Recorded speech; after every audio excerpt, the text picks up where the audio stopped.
ஹரி ஓம். நம்ம சேனலை சப்ஸ்கிரைப் பண்ண எல்லாருக்கும் ரொம்ப நன்றி. இன்றைக்கி ஆடி முதல் வெள்ளி, குலதெய்வத்தை வணங்க வேண்டிய நாள். ஆடி வெள்ளிக்கிழமை பெண்கள் விரதம் இருந்து வழிபடும்போது அம்பிகையோட அருள் கிடைக்கும் அப்படின்னு சொல்லுவாங்க. அதே மாதிரி தை மாதம் வெள்ளிக்கிழமை நம்ம விரதம் இருந்து பூஜை செய்யும்போது முருகனோட அருள் கிடைக்கும் அப்படின்னு சொல்லுவாங்க.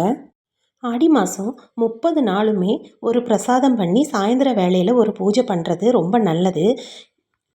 ஏன் அப்படின்னா, இந்த ஆடி மாதத்தில் ஒவ்வொரு நாளுமே தனி சிறப்பு இருக்குது.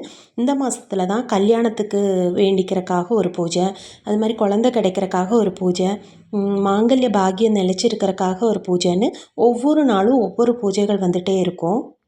பொதுவாகவே எல்லா வெள்ளிக்கிழமைகள்லேயும் பெண்கள் விரதம் இருந்து சாயந்தர வேளையில் ஒரு பிரசாதம் பண்ணி பூஜை பண்ணுறதுனால நம்ம வீட்டில் செல்வ செழிப்பு மேலோங்கும். வேலைக்கு போகிறவங்களா இருந்தால் காலையில் நேரத்துலேயே ஏதாவது உங்களால் முடிஞ்ச பிரசாதம் செய்து வழிபடுங்க. நன்றி. ஹரி ஓம்.